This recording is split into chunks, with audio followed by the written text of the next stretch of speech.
নমস্কার সবাইকে। আপনাদের মধ্যে অনেক ব্যক্তি আছেন যারা প্রশ্ন করছেন যে ফর্ম 121-এর পার্ট বি যেটা আছে সেই পার্ট বি কীভাবে ফিল আপ করতে হবে সেটা একবার দেখিয়ে দিতে।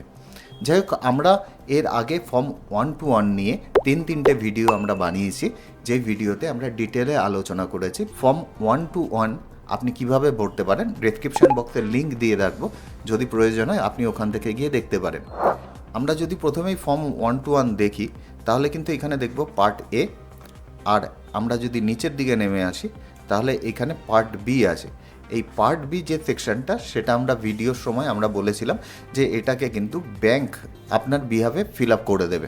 কিন্তু একটাই সমস্যা হয়, অনেক সময় কোনো একজন ব্যক্তি হয়তো ব্যাংকে গেল, ব্যাংকে গিয়ে ফর্ম 121 জমা করতে গেল, তখন ব্যাংক তাকে বলল এই পার্ট বি যেটা আছে পার্ট বি ফিল আপ করে নিয়ে আসতে। কেননা ব্যাংকে যে ব্যক্তি বসে রয়েছে সেই ব্যক্তির কাছে হয়তো অত সময় নেই যে আপনার এই ফর্ম 121 জমা করবে। তার জন্য হতে পারে পার্ট বির যে কলামগুলো আপনার পক্ষে সম্ভব আপনি ভরে নিয়ে যেতে পারেন। প্রথমে এখানে বলেছে detail of the person responsible for paying income, অর্থাৎ যে সংস্থার কাছে আপনি এই ফর্ম জমা করতে যাচ্ছেন সেই সংস্থার অথবা সেই ব্যক্তির নাম এখানে দিতে হবে। প্রথমে আমাদের 1 নম্বরে বলেছে নেম। এখানে যদি দেখা যায় যে আপনি ব্যাংকে জমা করছেন এবং ব্যাংকে দেখা গেল আপনি পিএনবিতে জমা করছেন, এখানে আপনি পিএনবি লিখে দেবেন, পাঞ্জাব ন্যাশনাল ব্যাংক, পুরো আপনি চাইলে লিখতে পারেন। 2 নম্বর কলামে বলেছে যে অ্যাড্রেস, অর্থাৎ পাঞ্জাব ন্যাশনাল ব্যাংকের অ্যাড্রেস, আপনার অ্যাড্রেস নয় কিন্তু পিএনবির অ্যাড্রেস। আমি এখানে ধরে নিলাম যে গড়িয়া আছে, গড়িয়া, ওয়েস্ট বেঙ্গল। 3 নম্বর হলো 10 নম্বর ট্যাক্স ডিডাকশন অ্যান্ড কালেকশন নম্বর। এখানে কিন্তু হবে যেটা ব্যাংকের 10 নম্বর। এটা কিন্তু আপনার জানার কথা নয়, এর জন্য এটা আপনি ব্ল্যাঙ্ক রেখে দেবেন, এখানে কোনো কিছু ফিল আপ করবেন না, ব্যাংক কিন্তু আপনার হয়ে এখানে ফিল আপ করে দেবে। 4 নম্বর হলো পার্মানেন্ট অ্যাকাউন্ট নম্বর। এটাও কিন্তু আপনার পার্মানেন্ট অ্যাকাউন্ট নম্বর নয়, ব্যাংকের পার্মানেন্ট অ্যাকাউন্ট নম্বর হবে, এইটাও কিন্তু ব্যাংক ফিল আপ করবে। এরপরে আছে ইমেল আইডি, ইমেল আইডিও ব্যাংকের হবে। কন্ট্যাক্ট নম্বর এখানে আপনি 91 দিয়ে দিতে পারেন, এবার যে নম্বরটা হবে এটাও ব্যাংকের হবে। ট্যাক্স ইয়ার এটা আপনি ফিল আপ করতে পারেন, কেননা এই বছরের ট্যাক্স ইয়ার যেটা হবে 2026-27, পরের বছর যখন হবে এটা কিন্তু 26-27-এর জায়গায় 27-28 হয়ে যাবে। এই যে নীল কালিতে আমি যেগুলো লিখছি এগুলো কিন্তু সব ব্যাংক ফিল আপ করবে, আপনার কিন্তু কোনো কিছু প্রয়োজন নেই। আপনার ক্ষেত্রে যেগুলো প্রযোজ্য হবে সেইগুলো আমি রেডে দেখিয়ে দিচ্ছি যাতে আপনার বুঝতে অনেকটা সুবিধা হয়। এরপরে 8 নম্বরে বলেছে নেম অফ দ্য ডিক্লারেন্ট, অর্থাৎ যে ডিক্লারেশন দিচ্ছে এইটা আপনার নাম আপনি এখানে বসাতে পারেন, পুরো নাম দেবেন যেরকম ফর্ম ফিল আপের সময় আগেই আমরা বলেছিলাম। পার্মানেন্ট অ্যাকাউন্ট নম্বর এটাও আপনার পার্মানেন্ট অ্যাকাউন্ট নম্বর হবে ABCDE 1 2 3 4 F, ধরে নিলাম এটা আপনার permanent account number. Unique identification number, এখন থেকে কিন্তু ব্যাংকের যখন আপনি কোনো ফর্ম জমা করবেন 121, ব্যাংক কিন্তু একটা ইউনিক আইডেন্টিফিকেশান নম্বর আপনার হয়ে জেনারেট করবে এবং সেই ইউনিক আইডেন্টিফিকেশান নম্বর কিন্তু এখানে দেওয়া থাকবে।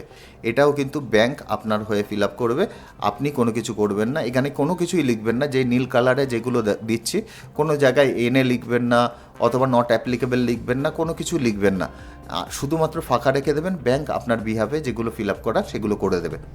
এবার বলেছে যে আপনার ডেট অফ বার্থ, আপনার ডেট অফ বার্থ এখানে বসিয়ে দেবেন। আমি ধরে নিলাম 1/1/1974, এখানে আপনি বসিয়ে দিলেন। এরপরে আপনার অ্যাড্রেস, আপনার অ্যাড্রেস যেটা এখানে হবে সেটা অ্যাড্রেস আপনি বসিয়ে দেবেন।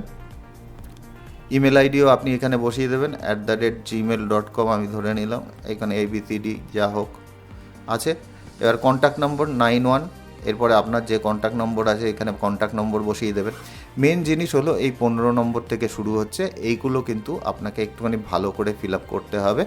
15 নম্বরের আমাদের এখানে যেটা বলেছে estimate income for which declaration is made, ধরে নিলাম যে আপনি যে ডিক্লারেশন দিচ্ছেন SBIতে এবং সেই SBIতে যে ডিক্লারেশন দেওয়ার জন্য SBI থেকে আপনি ইন্টারেস্ট কত পাচ্ছেন সেটা এখানে বসাতে হবে, যেটা অলরেডি আপনার পার্ট এতে কিন্তু আপনি একবার বসিয়ে দিয়েছেন। এই 10 নম্বর কলামে যদি আপনি দেখেন তাহলে কিন্তু দেখতে পাবেন estimated income for which declaration is made. সুতরাং এই 10 নম্বর কলামে যেটা আপনি বসাবেন সেই একই অ্যামাউন্ট এখানে কিন্তু বসিয়ে দেবেন, কলাম 10।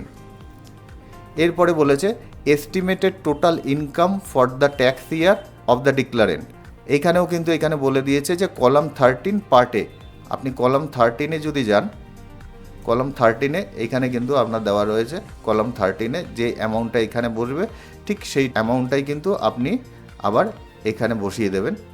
তা কলাম 13।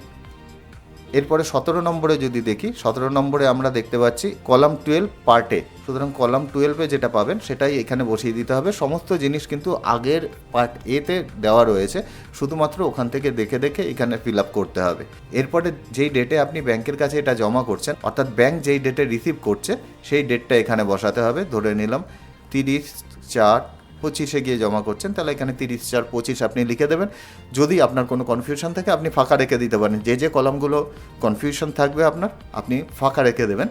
এরপরে যে ডিক্লারেশন আছে, ডিক্লারেশনে এই সব জায়গায় কিন্তু আপনি কিচ্ছু লিখবেন না, এই সব জায়গাগুলো পুরো ফাঁকা রেখে দেবেন, কোনো সিগনেচার করবেন না, কেননা এই কাজগুলো কিন্তু পুরোপুরি ব্যাংকের কাজ।